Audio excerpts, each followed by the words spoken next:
Party మారిన ఎమ్మెల్యేల అనర్హత పిటిషన్పై హైకోర్టు అయితే తీర్పు వెల్లడించింది. 4 వారాల్లో నిర్ణయం తీసుకోవాలని అసెంబ్లీ సెక్రటరీకి ఆదేశాలు జారీ చేసింది. ఇక ఇదే అంశానికి సంబంధించి మరిన్ని డీటెయిల్స్ మా ప్రతినిధి భాస్కర్ అందజేస్తారు. భాస్కర్, పార్టీ మారినటువంటి ఎమ్మెల్యేల అనర్హత పిటిషన్పై హైకోర్టు కీలక తీర్పును వెల్లడించింది. 4 వారాల్లో నిర్ణయం తీసుకోవాలని అసెంబ్లీ సెక్రటరీకి హైకోర్టు ఆదేశాలు జారీ చేసింది. అనర్హత నిర్ణయం తీసుకోవాలని హైకోర్టు ఇచ్చినటువంటి ఉత్తర్వులతో 4 వారాల్లో స్టేటస్ రిపోర్టు హైకోర్టుకు సమర్పించాల్సినటువంటి అవసరం ఉంటుంది. బీఆర్ఎస్ నుంచి కాంగ్రెస్ లో చేరినటువంటి 10 మంది ఎమ్మెల్యేలకు ఇప్పటికే ఎదురు దెబ్బ తగిలిందని చెప్పుకోవచ్చు. 4 వారాల్లో నిర్ణయం తీసుకోవాలని స్పీకర్ కార్యాలయ కార్యదర్శికి ఆదేశాలు జారీ చేస్తూ ఒకవేళ 4 వారాల్లో నిర్ణయం తీసుకోకపోతే సుమోటోగా మరోసారి విచారణ చేస్తామని కూడా హైకోర్టు చెప్పుకొచ్చింది. ఇప్పుడు బీఆర్ఎస్ నుంచి కాంగ్రెస్ లో చేరినటువంటి 10 మంది ఎమ్మెల్యేలకు మొత్తానికి హైకోర్టు షాక్ ఇచ్చిందని చెప్పుకోవచ్చు.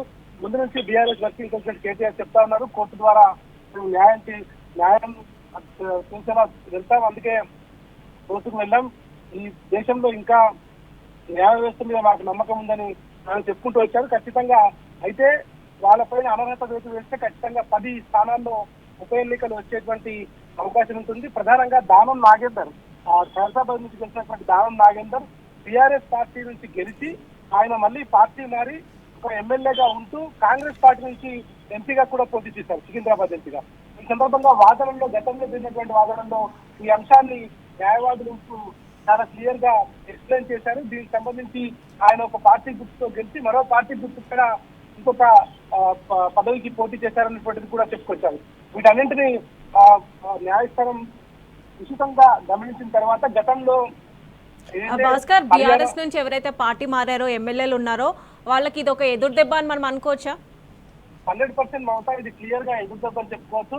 ముందు నుంచి బీఆర్ఎస్ వర్కింగ్ ప్రెసిడెంట్ కేటీఆర్ చెప్తా ఉన్నారు, ఆయన ఎవరైతే పార్టీ ఫిరాయింపులకు పాల్పడ్డారో వారిపైన ఖచ్చితంగా అవసరమైతే సుప్రీంకోర్టు వరకు వెళ్తామని చెప్పారు. కానీ హైకోర్టే వాళ్ళ షాక్ ఇచ్చిందని చెప్పుకోవచ్చు. మొత్తం 10 మంది మారినటువంటి కడియం శ్రీయర్ కావచ్చు, తెల్లం వెంకటరావు కావచ్చు, దానం నాగేందర్ కావచ్చు, పోచారం శ్రీనివాసరెడ్డి కావచ్చు, వీళ్ళందరూ 10 మంది ఎమ్మెల్యేలకు వర్తిస్తుంది. పార్టీ మారిన ఎమ్మెల్యేలపై అనర్హత పిటిషన్ కు సంబంధించి వాళ్ళ హైకోర్టు ఇచ్చినటువంటి తీర్పు గతంలో అనేక రాష్ట్రాల్లో, పంజాబ్ లో కావచ్చు, హర్యానాలో కావచ్చు, గతంలో జరిగినటువంటి ఏవైతే తీర్పులు ఉన్నాయో ఈ సందర్భంగా ఈ తీర్పులను కూడా పిటిషనర్ తరఫు న్యాయవాదులు చాలా సీరియస్ గా దీనికి సంబంధించినటువంటి అంశాన్ని కోర్టుకు విన్నవించారు. అప్పుడు కోర్టు వీటన్నింటినీ పరిగణలోకి తీసుకున్నటువంటి నేపథ్యంలోనే ఈ రకమైనటువంటి ఆదేశాలు జారీ చేసింది. 4 వారాల్లో ఒకవేళ వాళ్ళు నిర్ణయం తీసుకోకపోతే, అసెంబ్లీ కార్యదర్శి నిర్ణయం తీసుకోకపోతే సుమోటోగా మరోసారి విచారిస్తామని చెప్పింది.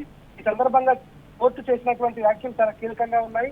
ఎమ్మెల్యేలు ఎవరైతే పార్టీ మారారో వాళ్ళు ఒక గుర్తు మీద గెలిచి ప్రజలకు ఎన్నుకోబడ్డటువంటి వాళ్ళు ప్రజలను మోసం చేసి మరో పార్టీకి వెళ్ళడం అనేటువంటిది ఇది క్షమించడానికి నేరం అనేటువంటిది గతంలో హైకోర్టు వ్యాఖ్యానించింది. ఈ వ్యాఖ్యానాన్ని పరిగణలోకి తీసుకున్న తర్వాత మరి అసెంబ్లీ కార్యదర్శి ఎట్లాంటి నిర్ణయం తీసుకుంటారు, 4 వారాల్లో హైకోర్టుకు దీనికి సంబంధించినటువంటి వ్యవహారంలో హైకోర్టుకు అప్పీల్కి వెళ్ళరా, ఎట్లాంటి నిర్ణయం తీసుకున్నామనేటువంటిది చెప్పాలనేటువంటిది మాత్రం మనం ముందే చెప్పలేం. అది కంటెంప్ట్ ఆఫ్ కోర్ట్ వచ్చింది కాబట్టి ఆ 4 వారాల్లోపు నిర్ణయం ఎట్లాంటిది వస్తున్నటువంటిది మాత్రం కొంత ఉత్కంఠగా అయితే ఉంది. ఖచ్చితంగా హైకోర్టు ఆ నిర్ణయంతో సాటిస్ఫై కాకపోతే, వాళ్ళు తీసుకున్నటువంటి నిర్ణయంతో సాటిస్ఫై కాకపోతే ఖచ్చితంగా సుమోటోగా మరోసారి కేసును విచారించేటువంటి అవకాశం ఉంటుంది. ఈ విచారణ తర్వాత ఖచ్చితంగా హైకోర్టు మరి డైరెక్షన్స్ ఇచ్చే అవకాశం ఉంటుంది. ఖచ్చితంగా అనర్హత వేటు వెయ్యాలి అనేటువంటి డైరెక్షన్స్ ఇచ్చేటువంటి అవకాశాలు కూడా ఉన్నాయి. కాబట్టి అది ఎంతవరకు వెళ్తుందనేటువంటి చూడాల్సిన అవసరం కనిపిస్తుంది. ఇప్పుడైతే బీఆర్ఎస్ నుంచి కాంగ్రెస్ లోకి వెళ్ళినటువంటి 10 మంది ఎమ్మెల్యేలకైతే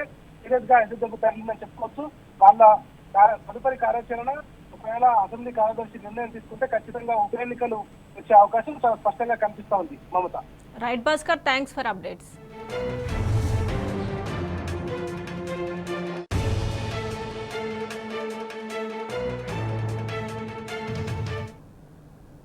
పార్టీ మారిన ఎమ్మెల్యేల అనర్హత పిటిషన్పై తెలంగాణ హైకోర్టు కీలక తీర్పు వెలువరించింది. 4 వారాల్లో నిర్ణయం తీసుకోవాలని అసెంబ్లీ సెక్రటరీకి హైకోర్టు ఆదేశించింది. అనర్హతపై నిర్ణయం తీసుకోవాలని సూచించింది. 4 వారాల్లో స్టేటస్ రిపోర్ట్ హైకోర్టుకు సమర్పించాలన్నది. లేని పక్షంలో సుమోటోగా మరోసారి విచారణ చేస్తామన్న హైకోర్టు తేల్చి చెప్పింది.